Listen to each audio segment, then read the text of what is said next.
Dhritrashtra said, O Sanjay, after my sons and the sons of Pandu assembled in the place of pilgrimage at Kurukshetra, desiring to fight, what did they do? Bhagavad Gita is the widely read theistic science summarized in the Gita Mahatmya, means clarification, glorification of the Gita. There it says that one should read Bhagavad Gita very scrupulously with the help of a person who is a devotee of Shri Krishna and try to understand it without personally motivated interpretations. The example of clear understanding is there in the Bhagavad Gita itself, in the way the teaching is understood by Arjuna, who heard the Gita directly from the Lord. If someone is fortunate enough to understand Bhagavad Gita in that line of discipline succession without motivated interpretation, then he surpasses all studies of Vedic wisdom and all scriptures of the world. One will find in the Bhagavad Gita all that is contained in other scriptures, but the reader will also find things which are not to be found elsewhere. That is the specific standard of the Gita. It's the perfect theistic science because it is directly spoken by the Supreme Personality of Godhead, Lord Shri Krishna.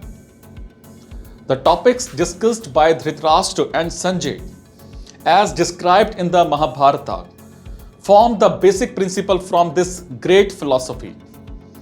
It's understood that this philosophy evolved on the battlefield of Kurukshetra, which is a sacred place of pilgrimage from the immemorial time of the Vedic age.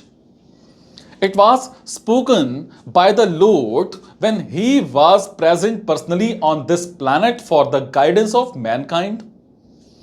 The word Dharma Kshetra means a place where religious rituals are performed, is significant because on the battlefield of Kurukshetra, the Supreme Personality of Godhead was present on the side of Arjuna. Dhritrashtra, the father of the Kurus, was highly doubtful about the possibility of his sons ultimately victory. In his doubt, he inquired from his secretary Sanjay, what did they do?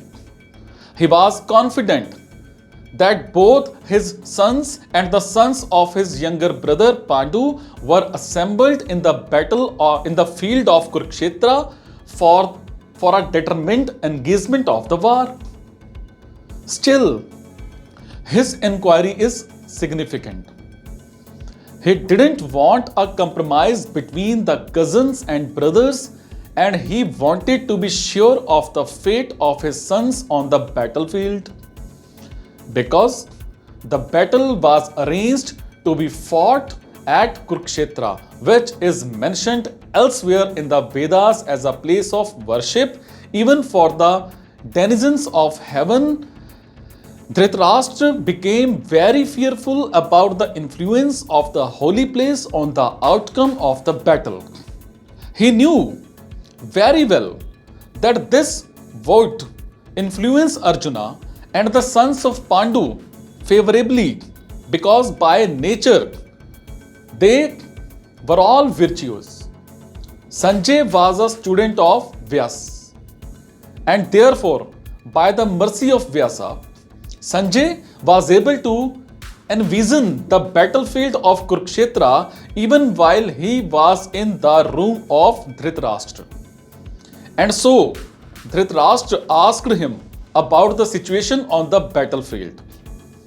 Both the Pandavas and the sons of Dhritrashtra belonged to the same family, but Dhritarashtra's mind is disclosed herein.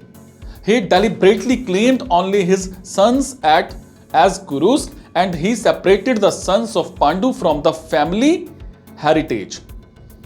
One can thus understand the specific position of Dhritarashtra in his relationship with his nephews, the sons of Pandu. As in the paddy field, the unnecessary plants are taken out.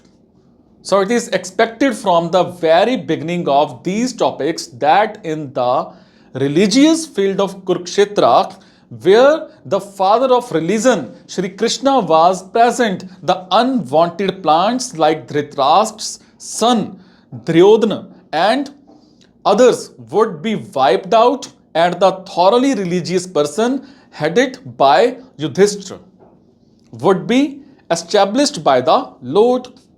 This is the significance of the word Dharmakshetra and Kurukshetra, apart from their historical and Vedic importance.